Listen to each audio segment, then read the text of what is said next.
নবনীরদ-নিন্দিত কান্তিধারম রসসাগর নাগর ভূপবরং।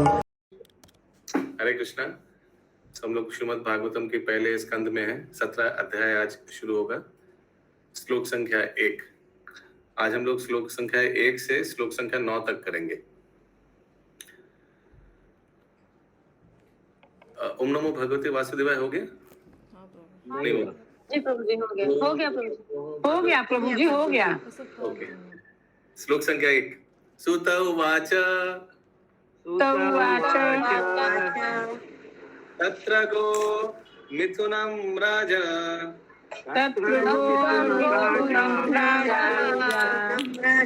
अन्यमानम् अनर्थवत् दण्डहस्तं च वृक्षालं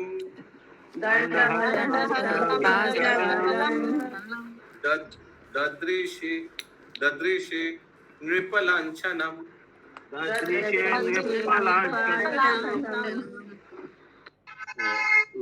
पंकज नेत्र सूत गोस्वामी ने कहा, उस स्थान पर पहुंचकर महाराज परीक्षित ने देखा कि एक नीच जाति का शूद्र राजा का वेश बनाए एक गाय तथा एक बैल को लठ से पीट रहा था, मानो उनका कोई स्वामी ना हो। साउंड ठीक है प्रभु जी? हाँ, और एक बार अनुवाद। सूत गोस्वामी ने कहा, उस स्थान पर पहुंचकर महाराज परीक्षित ने देखा कि एक नीच जाति का शूद्र राजा का वेश बनाए एक गाय तथा एक बैल को लठ से पीट रहा था, मानो उनका कोई स्वामी न हो। तात्पर्य कलयुग का मुख्य लक्षण यह है कि निम्न जाति के शूद्र अर्थात ब्राह्मण संस्कृति तथा आध्यात्मिक दीक्षा से रहित मनुष्य प्रशासकों या राजाओं का वेश धारण करेंगे और ऐसे अक्षत्रिय शासकों का प्रमुख व्यवसाय होगा निर्दोष पशुओं को, विशेष रूप से ऐसी गायों तथा बैलों को जान से मारना जो अपने स्वामियों अर्थात प्रामाणिक वैश्यों द्वारा अरक्षित होंगी। हरे कृष्णा। ये तो हम लोग देख रहे हैं कैसे नॉन ब्राह्मणिकल शूद्र हम लोग के समाज में शासन कर रहे हैं और ये पशुओं निर्दोष पशुओं पे अत्याचार कर रहे हैं, बड़ा बड़ा कसाई खाना खोलकर। यस, आगे। भगवद गीता 18.44 में कहा गया है कि वैश्यों का कार्य कृषि, गोरक्षा तथा व्यापार से संबंधित है। कलयुग में पतित वैश्य गायों को कसाई घरों में पहुंचाने में लगे रहते हैं। क्षत्रियों का कार्य राज्य के नागरिकों की रक्षा करना है, जबकि वैश्य गायों तथा बैलों की रक्षा करने तथा उन्हें अन्न तथा दूध उत्पादन में उपयोग करने के लिए होते हैं। गाय दूध देने तथा बैल अन्न उत्पादन करने के लिए होता है, लेकिन कलयुग में शूद्र जाति के लोग प्रशासक पदों पर हैं और माता एवं पिता तुल्य गाय तथा बैल वैश्यों के द्वारा सुरक्षित न होने के कारण शूद्र प्रशासकों द्वारा संचालित कसाई घरों में भेज दिए जाते हैं। स्पेशली बैल को कसाई खाना में तो 100% भेजेगा, क्योंकि कोई लाभ नहीं होगा, दूध नहीं देगा। उस दिन हम शुक्लमल ब्रह्मचारी प्रभु से बोल रहे थे, बात कर रहे थे इसी विषय में। प्रभु बता रहे थे कि कोई भी गौशाला में जाकर देखना बैल कितना है, तब पता चलेगा गौशाला सचमुच वैष्णव गौशाला है या नहीं। क्योंकि मैक्सिमम गौशाला में सिर्फ गाय भरती है, बैल नहीं मिलेगा। और ये वैश्य लोग जो है तो बिजनेसमैन है। बहुत दुख की बात है कि बहुत बड़ा बड़ा बिजनेसमैन जो हिंदू परिवार से है, लेकिन इन लोग क्या करता है, इन लोग ये सब पशु को बाहर विदेश में मुस्लिम कंट्रीज में भेज देता है, स्पेशली गाय को भेज देता है। तो इस बार अच्छा हुआ, हम लोग का जो राष्ट्रपति जी हैं द्रौपदी मुर्मू, वो भी लहसुन चटनी खाती हैं। वो भी राष्ट्रपति भवन में मतलब नॉनवेज टोटली बंद करा दिए हैं। सुबह 4 बजे उठ के हवन कीर्तन सब अलाउड है उनके। अच्छा लगा सुन के। लेकिन समाज में वो परिवर्तन तब अच्छा है ना। हाँ, तो ये जो कली को लक्षण जो शास्त्र में दिया गया है वो हम लोग देख पा रहे हैं ना, एकदम साक्षात देख पा रहे हैं कैसे India I think one of the highest exporter of beef. अभी बहुत थोड़ा पिछले कुछ सालों में थोड़ा कम हो गया है प्रशासन के लिए, सेंटर के otherwise highest exporter of beef, ये पवित्र भूमि जहां भगवान इतना अवतरण लिए हैं, हाईएस्ट एक्सपोर्टर ऑफ बीफ कैसे हो सकता है ये देश? एनीवेज, हरे कृष्णा प्रभु जी। हरे कृष्णा। कुछ बोलना था। हाँ, वो प्रभु जी अंबिका कालना के बारे में हम आप लोग से सुने थे, वहाँ पर कुछ था ना, वहाँ पे होगा बताए थे। हाँ, गौरीदास पंडित का है। आप उधर है क्या? अंबिका कालना गए हैं क्या? कल गए थे प्रभु जी, दर्शन किए वहाँ पर। अरे वो बहुत अच्छा लगा, हर चीज देखे, अरे वो गिरिराज गोवर्धन भी देखे और 108 शालिग्राम भी देखे। शालिग्राम या 108 शिवलिंग, माने वो शिव जी का मंदिर। 108 शिवलिंग के बाद में प्रभु जी जहाँ राधा कृष्ण की मूर्ति मतलब उनका विग्रह है ना, वो मंदिर में गए तो वहाँ पर 108 शालिग्राम भी वो लोग दिखाए हमको। हरी बोल, वेरी नाइस। तो देख के बहुत अच्छा लगा। वो देखा गौर निताई का विग्रह अंबिका कालना में मेन जो। हाँ प्रभु जी, हाँ वही मतलब देखे। और उनके सामने एक तो भगवत गीता भी रखा हुआ है कांच का बॉक्स में। हाँ, वहाँ के पुजारी जी दर्शन करवाए हम लोग को।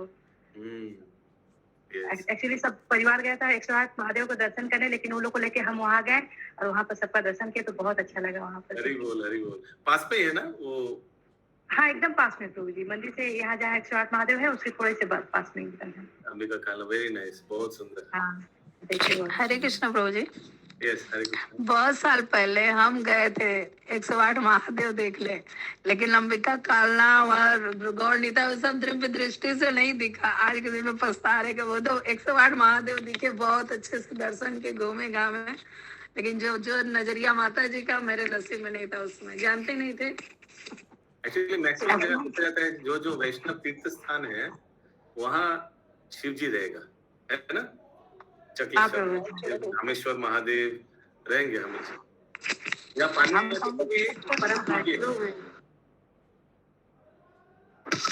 वैष्णव की पूजा करना जायज तो है प्रभु? एक्चुअली हम पहले से सबको नहीं बताए थे, हम वहाँ जाने के बाद सबको बोले कि चलो वहाँ पर महाप्रभु के वहाँ दर्शन करना है, अब ये अंबिका कालना है। हाँ, तो सबको बताया तो सबको बहुत अच्छा लगा सुन के, सब गया दर्शन भी करने। हरि बोल। यस अशोक प्रभु। आप पूछे प्रभु कि वैष्णवों को शिव पूजा करने में कोई दिक्कत नहीं है? तो दिक्कत क्यों होगा? अगर शिव जी कौन है वो समझ कर अगर पूजा करे कि शिव जी परम वैष्णव है, वैष्णव श्रेष्ठ है, हाँ तो ठीक है। मतलब भगवान रूप में नहीं करके वैष्णव श्रेष्ठ के रूप में। तो यस। 2 नंबर श्लोक। वृषम मृणाल धावलम वृषं मृणालधावलं मेहांतम इव बिभ्रयतम मेहांतम् इव बिभ्रयतम् देवामन्त्रम पदेकेन विपिपानन्देकेन सिद्धांतम शूद्रताडितम सिद्धान्तं शूद्रताडितम्। बैल इतना धवल था कि जैसे श्वेत कमल पुष्प हो। वह उस शूद्र से अत्यधिक भयभीत था जो उसे मार रहा था। वह इतना डरा हुआ था कि एक ही पैर पर खड़ा थकथका रहा था और पेशाब कर रहा था। तात्पर्य, बैल इतना धवल था कि जैसे श्वेत कमल पुष्प हो।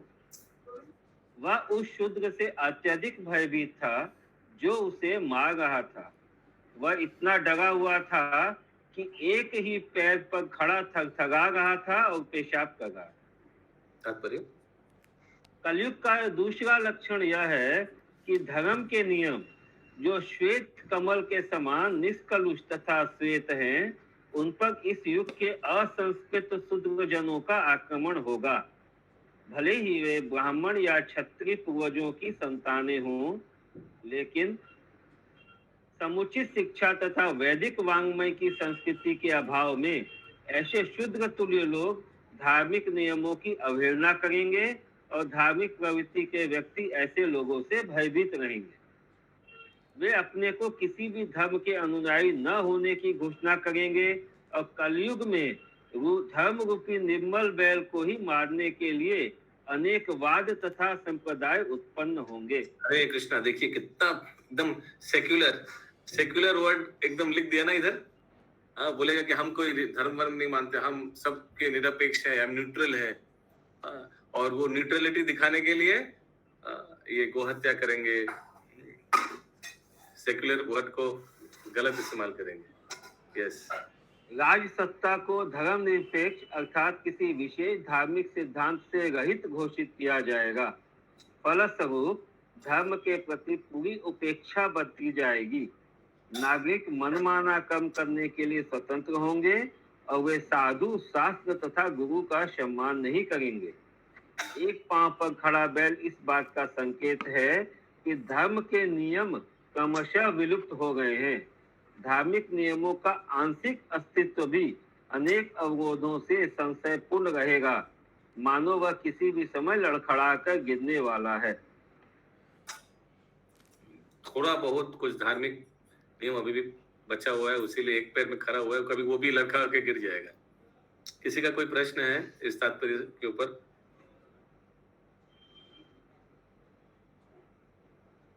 अगला श्लोक। गम च धर्म दुघम दीनम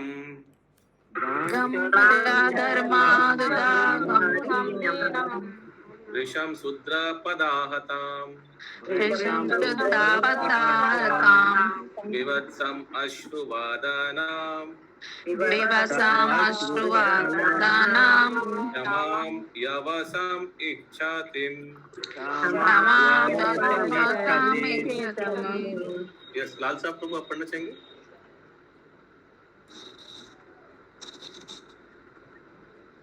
यस, अशोक प्रभु। हरे कृष्ण।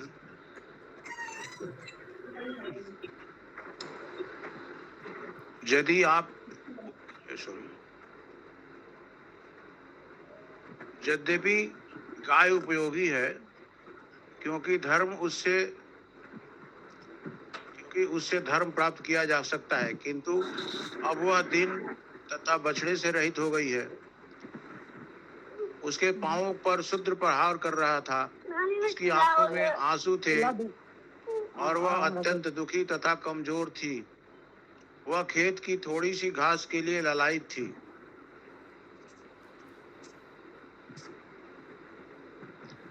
तात्पर्य, कली का अगला लक्षण है। अच्छा, ठीक हो। यद्यपि गाय उपयोगी है क्योंकि उससे धर्म प्राप्त किया जा सकता है, किंतु अब वह दीन तथा बछड़े से रहित हो गई है। उसके पांव पर शूद्र प्रहार कर रहा था, उसकी आंखों में आंसू थे और वह अत्यंत दुखी तथा कमजोर थी। वह खेत की थोड़ी सी घास के लिए ललाई थी।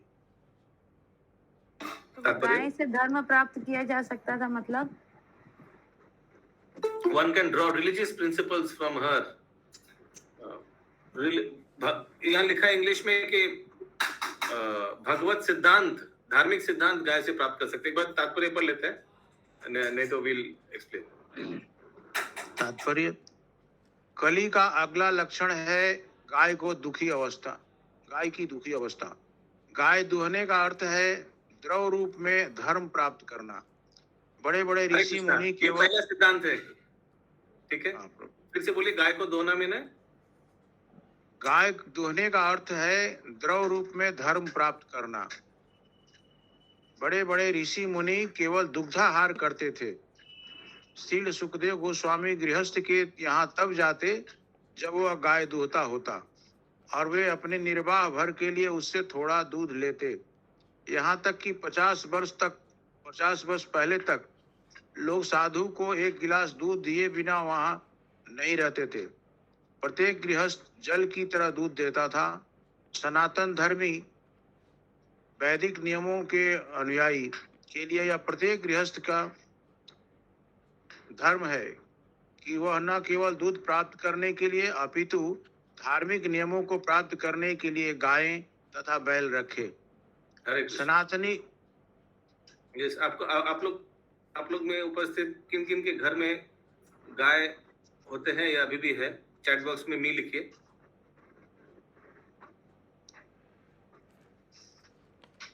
देशर गाय, देशर बारी से ग्राम में गाय। निर्गुणा निलंबरी माता जी लिख रहे हैं। ओके,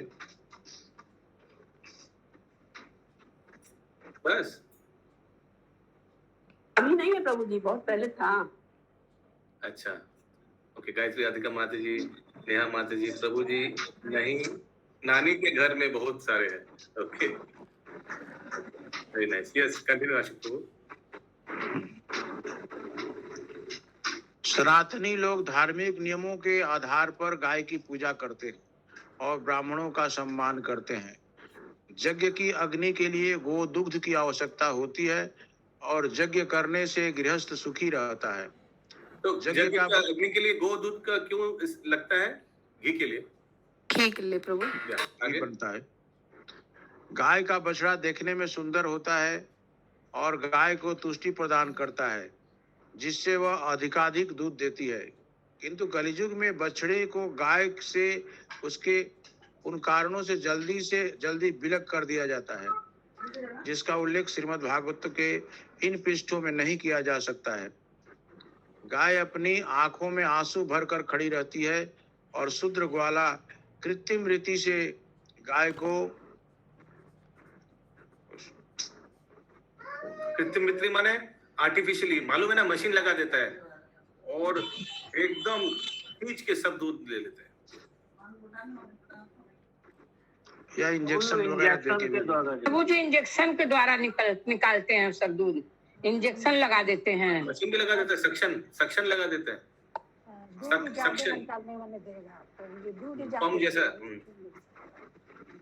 प्रभु उस समय तो था नहीं, इंजेक्शन देता बड़ा बड़ा। अच्छा, इंजेक्शन दे के दूध ज्यादा होगा। क्योंकि एक गौशाला हम लोग जाते थे दूध लाने के बचपन में, तो बड़ा बड़ा इंजेक्शन लगाता यहाँ था। लिखा है कृत्रिम आर्टिफिशियली निकालते हैं। वही हाँ तब प्रभु तो जी, था वो, नहीं मशीन। एक मशीन होता है वो डायरेक्ट दिखाते मध्य देवी वगैरह इन सब से ज्यादा पर प्रभु ये तो अभी निकला, पहले तो था नहीं। सक्शन मशीन निकला, सक्शन एकदम डायरेक्ट थन में लगा देता है और एकदम पूरा खींच के ले लेता है, पंप जैसा है, पंप। हाँ, आगे। गाय अपनी आंखों में आंसू भरकर खड़ी रहती है और शूद्र ग्वाला कृत्रिम रीति से गाय को दूध लेता है, और जब गाय दूध देना बंद कर देती है तो उसे काटे जाने के लिए भेज दिया जाता है। एक सेकंड। आधुनिक समाज में फैले हुए सभी कष्टों के लिए यह अत्यंत जघन्य कृत्य ही उत्तरदायी है। लोगों को यही पता नहीं चल पाता है कि आर्थिक विकास के नाम पर वे क्या कर रहे हैं। कलियुग का प्रभाव उन्हें अज्ञान के अंधकार में रखेगा। शांति और संपन्नता के समस्त प्रयासों के बावजूद उन्हें चाहिए कि वे गायों तथा बैलों को सभी प्रकार से सुखी रखें। मूर्ख लोग यह नहीं जानते कि गायों तथा बैलों को सुखी रखकर स्वयं सुखी कैसे बना जाए, लेकिन यह तो प्रकृति के नियम के अनुसार हकीकत है। इसके लिए हमें श्रीमद् भागवत को प्रमाण मानना चाहिए और मानवता के पूर्ण सुख के लिए इन नियमों को अपनाना चाहिए। हरे कृष्ण। प्रभु आजकल तो दूध पीना ही मना करते हैं। हाँ, गाय का दूध कहाँ मिलता है आजकल? खांसी नहीं तो दूध क्या देगा, सूखा सूखा चीज खिलाया जाता है। इसलिए तात्पर्य से हम लोग को बहुत सिद्धांत मिलता है क्यों गाय का रक्षा करना चाहिए, गाय का पालन करना चाहिए। उससे धार्मिक सिद्धांत प्राप्त होता है। अगर गाय और बैल खुश तो समाज खुश, परिवार खुश, वातावरण भी सुखी वातावरण होगा। सब श्रील प्रभुपाद बताते हैं। और गाय का दूध कैसे, हम लोग बहुत बार प्रभुपाद के तात्पर्य से पढ़े हैं। भक्ति ज्ञान, भगवत ज्ञान समझने के लिए गाय का दूध ब्रेन टिश्यू नरिश करता है। श्रील प्रभुपाद लिखा है बहुत जगह। ओके, किसी का कोई प्रश्न है?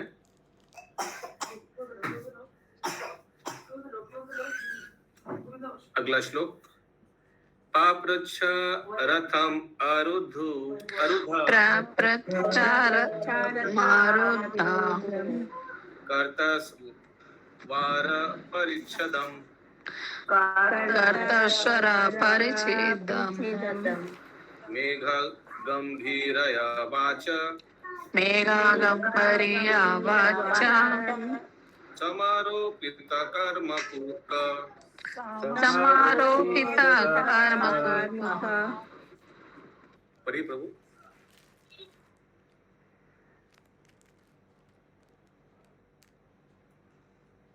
पढ़िए अशोक प्रभु। हाँ पढ़ो। धनुष बाण से सज्जित तथा स्वर्ण जटित रथ पर आसीन महाराज परीक्षित उससे शूद्र से मेघ के समान गर्जना करने वाली गंभीर वाणी से बोले।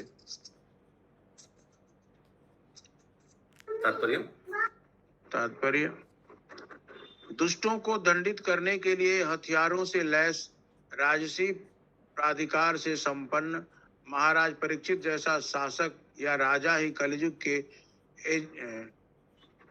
एजेन्य को ललकार सकता है, तभी इस अधम जुर्म का सामना कर पाना संभव हो पाएगा। ऐसे सशक्त प्रशासनाधिकारी के अभाव में हरे कृष्ण प्रभु जी, ये एजेन्य क्या लिखा हुआ है? एजेन्य को ललकार सकते हैं? एजेंटो का मिसप्रिंट एजेंटो होगा, कलयुग के एजेंट। ओके। प्रशासनाधिकारी के अभाव में सदैव शांति भंग होती रहती है। चुने हुए दिखावटी प्रशासक अधम जनता के प्रतिनिधि के रूप में कभी भी महाराज परीक्षित जैसे बलवान राजा की क्षमता नहीं कर सकते। राजवेश अथवा राजसी शैली का कोई अर्थ नहीं होता। मनुष्य के कार्य ही है जिनकी गिनती होती है। हरे कृष्ण। यस, एक बार फिर से अनुवाद पढ़िए।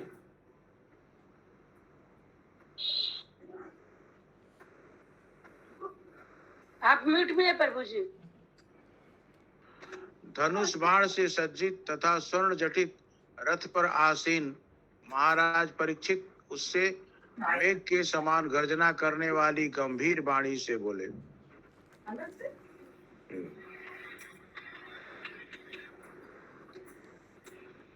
कस्त्वं चरणे लोके कस्त्वमाचरणे लोके बलधांसि अबलं बलि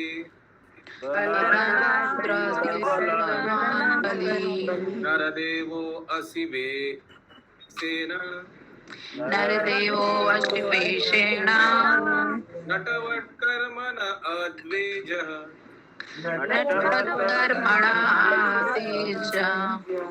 यस, लाल साहब प्रभु पढ़ना चाहेंगे?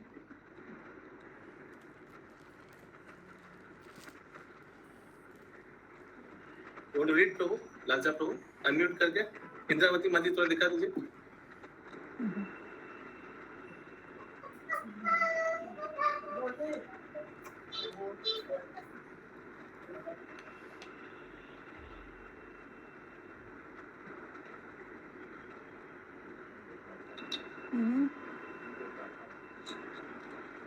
अरे तू तो कौन? तू बलवान प्रतीत हो रहे हो, फिर भी तुम उन असहायों को मारने का साहस कर रहे हो जो मेरे संरक्षण में है। देश से तुम देव तुल्य पुरुष राजा बने हुए हो, किंतु अपने कार्यों के तुम दिव्य क्षत्रियों के सिद्धांतों का उल्लंघन कर रहे हो। यस, सुनीति राधिका माता जी कौन किसको बोल रहे हैं? परीक्षित महाराज बोल रहे हैं उसको, कली को। हाँ करेक्ट, कली का ड्रेस भी वैसे ही था। ड्रेस से लग रहा है कि बहुत धार्मिक व्यक्ति है, लेकिन ऐसा कार्य क्यों कर रहे हो आप, ये पूछ रहे हैं। राजा जैसा प्रतीत हो रहा है। तात्पर्य यस, कृष्ण प्रभु जी, द्विज क्षत्रिय क्या होता है? द्विज क्षत्रिय, द्विज मतलब ब्राह्मण।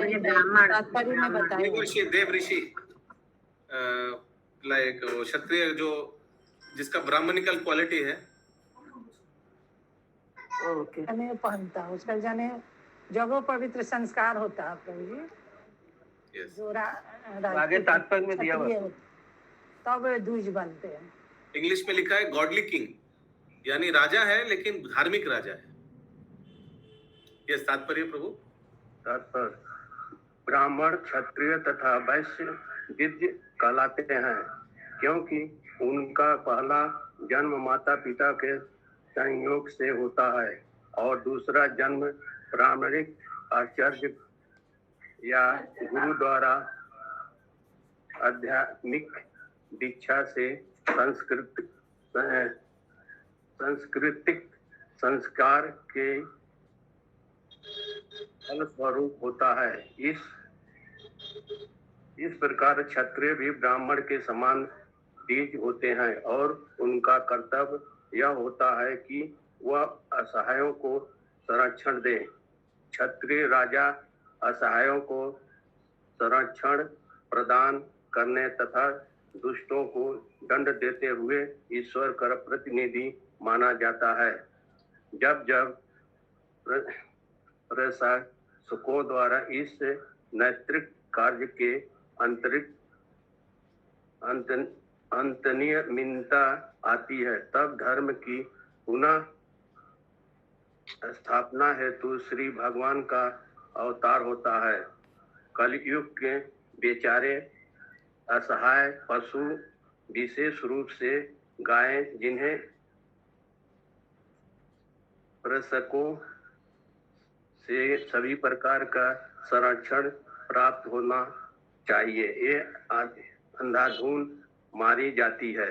इसी प्रकार वह प्रशासक, जिनकी नजरों के सामने से घटनाएं घटती रहती है, केवल नाम के ईश्वर प्रतिनिधि हैं। ऐसे सख्त प्रशासक सेवा बेस या पद के बल पर भले भी गरीब जनता के शासक बने रहें, लेकिन वास्तव में वे व्यर्थ के नित्य जाति के बीजों की संस्कृत संपन्नता के गुणों के विहीन पुरुष हैं। निम्न जाति के एक जन्मा असकृतक व्यक्तियों के न्याय का सामना की आशा करना व्यर्थ है। सत्य एवं राज्य के कुशासन के कारण कलयुग के प्रत्येक व्यक्ति दुखी रहता है। आधुनिक मानव समाज के बीज नहीं है, अतएव ऐसी प्रजा द्वारा प्रजा के सरकार जो बीज नहीं है, कलयुग की सरकार होगी, जिसमें हर कोई दुखी होगा।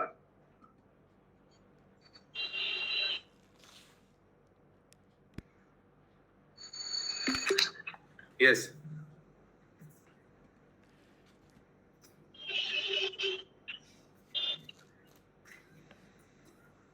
yes, any question? हरे कृष्णा प्रभु जी। Yes. प्रभु जी थोड़ा सा इसमें समझा दीजिए। ईश्वर नाम केवल नाम के ईश्वर प्रतिनिधि हैं, वहां से प्रभु जी। इस प्रकार के प्रशासक, जिनकी नजरों के सामने ये घटनाएं घटती रहती हैं, केवल नाम के ईश्वर प्रतिनिधि हैं।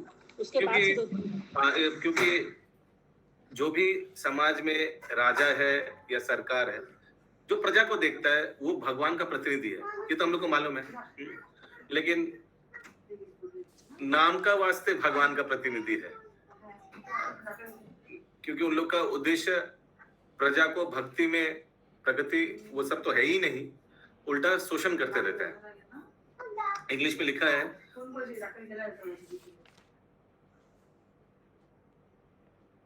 Amen.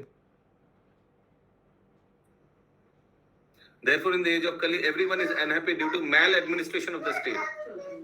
The modern human society is not twice born by spiritual culture.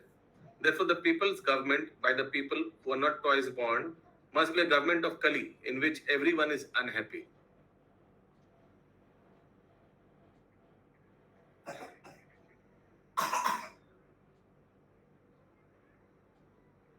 तो जो नियुक्त वाला सरकार है, क्योंकि वो द्विज नहीं है, यानी क्षत्रिय राजा नहीं है, गॉडली किंग नहीं है, गॉडली किंग यानी धार्मिक राजा नहीं है,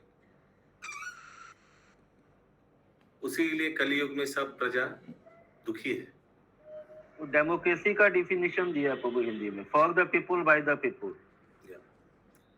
एक्चुअली अगर राजा धार्मिक या वैष्णव राजा हो जाए ना, तो इमीडिएटली पूरा प्रजा के ऊपर वो इम्पैक्ट पड़ जाता है, माहौल के ऊपर इम्पैक्ट पड़ जाता है।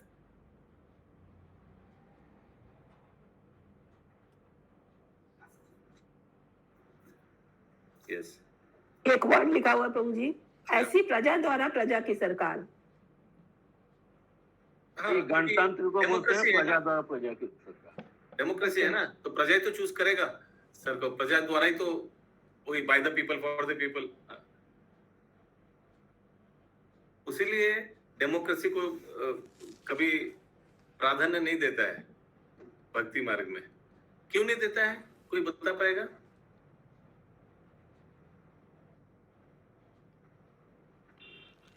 तो क्योंकि जो चुनने वाले हैं और जो चुने जाने वाले हैं, दोनों ही का तो क्वालिफाइड नहीं है।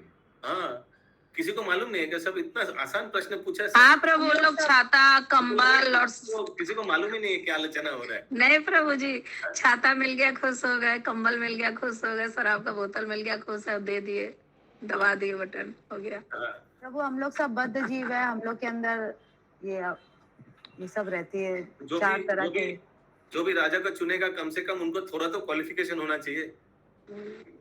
अगर भौतिक रूप से देखिएगा, कम से कम थोड़ा पढ़े लिखे होना चाहिए, थोड़ा कम से कम मिनिमम बुद्धि होना चाहिए। अगर आध्यात्मिक स्तर पे देखिए तो कम से कम थोड़ा भगवान का भक्त होना चाहिए, है ना? नहीं तो किसको चुनेगा? कोई नास्तिक को चुन लेगा। और राजा के ऊपर पूरा डिपेंड करता है, गवर्नमेंट सरकार के ऊपर पूरा डिपेंड करता है। अगर वैष्णव राजा, वैष्णव सरकार आ गया तो माहौल देश का चेंज हो जाता है। लेकिन हो नहीं ना पाता प्रभु जी, वो तो आता ही नहीं है ना, वहाँ पे इलेक्शन में खड़े ही होते हैं। सबको तो कल ही हमारे हम लोगों का पीएम है। प्रभु जी कलयुग के प्रभाव से ऐसा हो रहा है इन दिनों जो हो रहा है। Yes, absolutely. तो एक प्रकार कलयुग का प्रभाव चलता रहेगा और एक प्रकार वैष्णव का प्रचार भी चलता रहेगा, क्योंकि स्वर्ण गोल्डन एज ऑफ कली चालू हो गया है और ये चलते रहेगा, बहुत प्रचार होगा। लेकिन साथ साथ कली का भी प्रभाव बहुत प्रबल हो जाएगा। 6 नंबर श्लोक, यस्त्वं कृष्णे गते दूरम, यस्त्वं कृष्णे गते दूरम, सह गान्धिव धन्वना,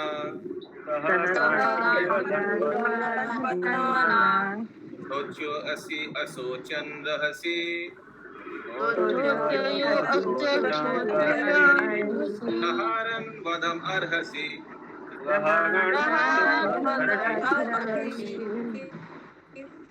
यस, शशि जायसवाल माता जी, कंटिन्यू। हरे कृष्णा। अरे धूर्त, क्या तुम इस निर्दोष गाय को मारने का दुस्साहस इसलिए कर रहे हो कि भगवान कृष्ण तथा गांडीवधारी अर्जुन दृष्टि से बाहर है?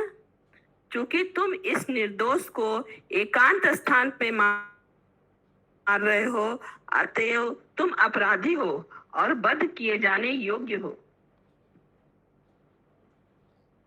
और एक बार माता जी। अरे धूर्त, क्या तुम इस निर्दोष गाय को मारने का दुस्साहस इसलिए कर रहे हो कि भगवान कृष्ण तथा गांडीवधारी अर्जुन दृष्टि से बाहर हैं? चूंकि तुम इस निर्दोष को एकांत स्थान में मार रहे हो, अतएव तुम अपराधी हो और वध किए जाने के योग्य हो। तात्पर्य, जिस सभ्यता में ईश्वर को देश निकाला दे दिया गया हो और जहाँ अर्जुन जैसा भक्त योद्धा न हो, वहाँ कलयुग के संगी इस कानून विहीन राज्य का लाभ उठाकर एकांत कसाई घरों में गाय जैसे निर्दोष पशुओं का वध करने की व्यवस्था करते हैं। ऐसे पशु हत्यारे महाराज परीक्षित जैसे पवित्र राजा द्वारा मृत्यु दंड दिए जाने के पात्र हैं।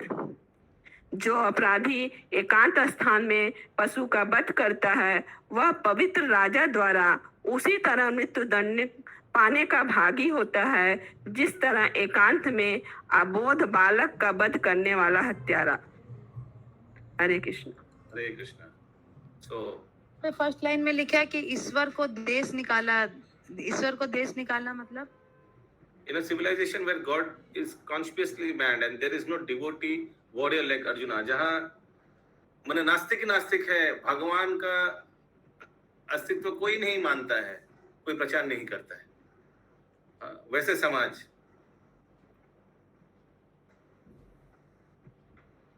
कल तो पशु हत्या सामने ही सब करते हैं, अंदर से एकांत में तो करते ही नहीं। यस। सो देखिए पशु हत्या क्या परिणाम होना चाहिए शास्त्र के अनुसार?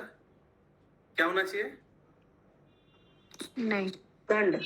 जो हत्यारा है प्रभु जी उसको भी मृत्यु दंड दे दें। एकदम मृत्यु दंड। कोई देखिए कितना कठोर शास्त्र में लिखा है, एकदम मृत्यु दंड। लेकिन ऐसा नहीं होता है कलयुग में। वो लेकिन बाद में तो उनको मिलेगा ना कर्म फल। हाँ बाद में मिलेगा, लेकिन अगर उसको कर्म फल अभी नहीं दिखाएंगे सबके सामने, ऐसे और होता रहेगा उसको देखकर, है ना? और लोग करते रहेगा पशु हत्या अगर छूट मिल जाएगा तो। त्वं वा मृणला धावलः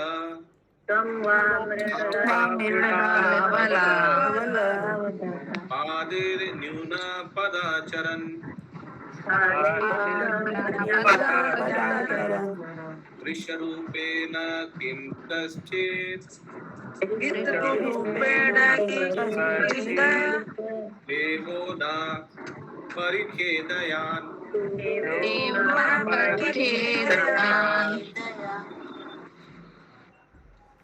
पढ़े प्रभु जी?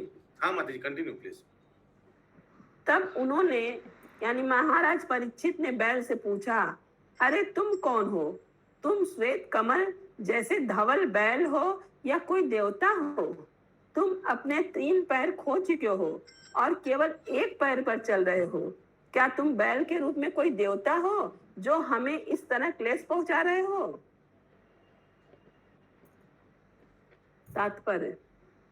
यस शशि माता जी आप कंटिन्यू कर रही है।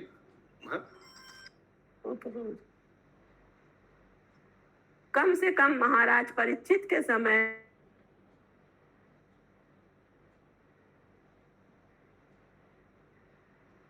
अतिवय दृश्य देखकर महाराज परीक्षित आश्चर्यचकित थे। उन्होंने जानना चाहा कि वह बैल कहीं कोई देवता तो नहीं था जिसने गाय तथा बैल के भविष्य को सूचित करने के लिए ऐसी दुर्दशा बना रखी हो। हरे कृष्णा। तो सभी को समझ में आ गया ये जी? अनुवाद में लाइन लिखी हुई थी लास्ट में कि तुम हमें क्लेश क्यों पहुंचा रहे हो, तो युधि मतलब ये जो परीक्षित महाराज थे वो बैल को ऐसी लाइन क्यों बोले कि तुम हमें क्लेश क्यों पहुंचा रहे हो? वो सोच रहे हैं कि जैसे कि हम भविष्य को सूचित करने के लिए बना रहे हैं ना, क्योंकि वो देवता है, हम लोग का परीक्षा लेने नहीं ना आए हैं कि बाद में ऐसी दशा होगा, इसलिए वो बोल रहे हैं कि तुम्हारा दशा ऐसा है और तुमको देख के हमको कोई क्लेश पहुंचा रहे हो। इसलिए तो 3 पैर पे नहीं था, 1 पैर पे खड़ा था वो, तो वो यही सोच के बैल से पूछ रहे हैं कि तुम तो कमल जैसे श्वेत हो और क्या तुम कोई देवता हो? उनसे पूछ रहे हो कि तुम क्यों क्लेश हम लोग को पहुंचा रहे हो? किससे पूछ रहे माता जी? बैल से? बैल से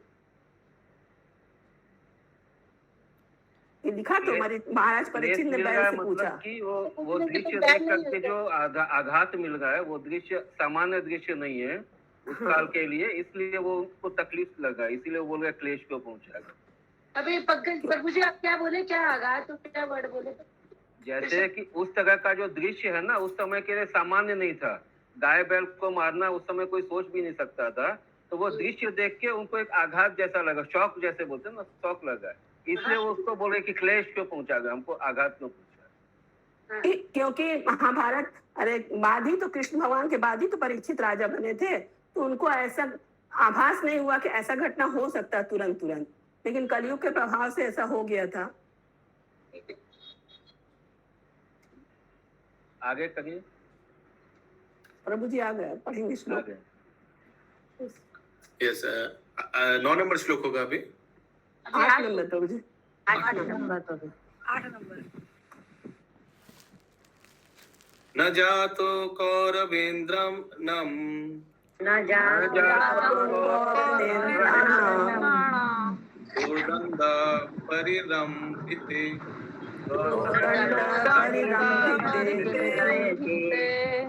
भूतले अनुपद्यस्मिन्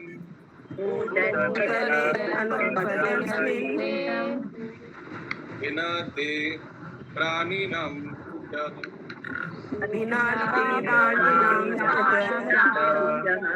यस, गायत्री राधिका माता जी। हरे कृष्णा, सुनाई दे रहा है प्रभु जी ठीक से? क्लियर है माता जी।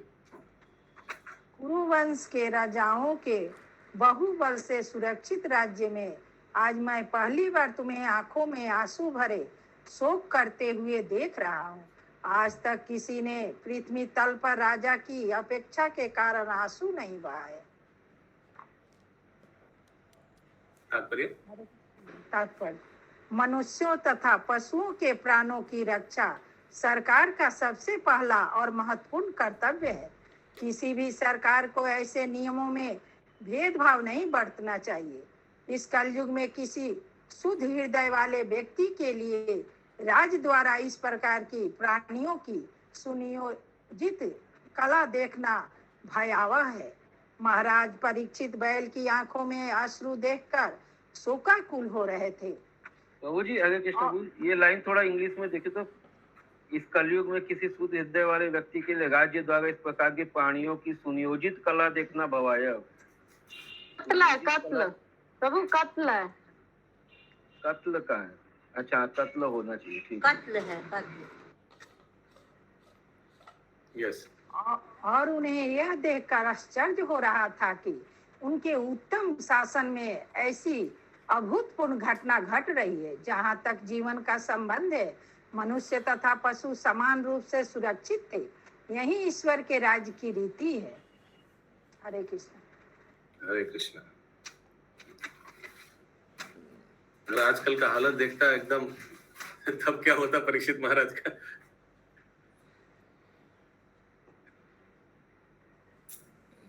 तो प्रभु वो चले गए। और उनकी भक्ति भी एक तो एंजॉयमेंट हो गई।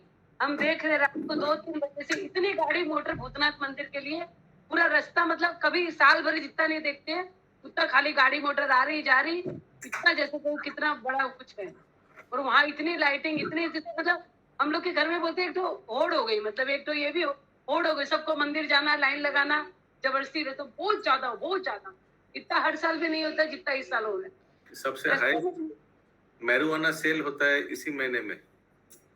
गांजा सबसे ज्यादा बिकता है, सबसे ज्यादा इसी महीने में।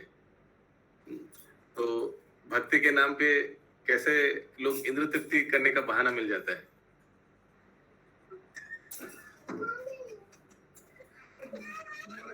नौ नंबर श्लोक, अच्छा आखिरी श्लोक। मां सौरभेयत्र शुचो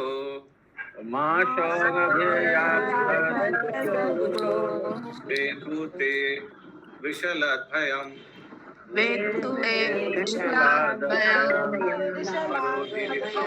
भद्रं ते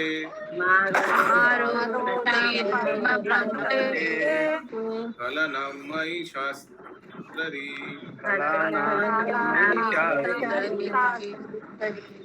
Yes, continue.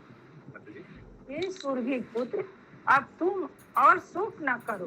तुम्हें इस अधम जाति के शूद्र से डरने की आवश्यकता नहीं तथा हे गो माता, तब तक मैं शासक या खलों के दमन कर्ता के रूप में हूँ, तब तक तुम्हें रोने की आवश्यकता नहीं है। तुम्हारा सभी तरह से कल्याण होगा। कृष्ण प्रभु, ये सूर्य पुत्र मतलब बैल को बोल रहे हैं? यस, आएगा तात्पर्य में, क्या आएगा क्लैरिफिकेशन। बैलों, गायों तथा अन्य समस्त पशुओं की सुरक्षा तभी हो सकती है जब राज्य का शासन महाराज परीक्षित जैसे शासक द्वारा चलाया जाए। महाराज परीक्षित ने गाय को माता कहकर इसलिए संबोधित किया क्योंकि वह सभ्य द्विज क्षत्रिय राजा थे। सूर भी उन गायों को कहते हैं जो वैकुंठ ग्रहों में रहती है और जिन्हें भगवान कृष्ण स्वयं चराते हैं। जिस प्रकार सारे मनुष्य भगवान के रूप आकार के अनुसार बनाए गए हैं, उसी तरह सारी गायें वैकुंठ की सुरभि गायों जैसी बनाई गई है। भौतिक जगत में मानव समाज मनुष्य को सभी प्रकार का संरक्षण प्रदान करता है, किंतु सुरभि की उन संतानों को जो चमत्कारी पेय पदार्थ दूध देकर मनुष्य को संरक्षण प्रदान करती है, उनको सुरक्षा प्रदान कराने वाला कोई कानून नहीं है। लेकिन महाराज परीक्षित तथा सारे पांडव गाय तथा बैल की महत्ता से पूर्ण रूप से अवगत थे और वे गौ हत्यारों को सभी प्रकार के दंड देने के लिए तैयार रहते थे, जिसमें मृत्यु दंड भी सम्मिलित था। कभी कभी गौ रक्षा के लिए आंदोलन होते रहते हैं, किंतु धर्मात्मा शासकों तथा पर्याप्त कानूनों के अभाव में गाय तथा बैल को सुरक्षा प्रदान नहीं की जा सकती। मानव समाज को चाहिए कि गाय तथा बैल की महत्ता को समझे और महाराज परीक्षित की भांति इन्हें सभी प्रकार का संरक्षण प्रदान करे।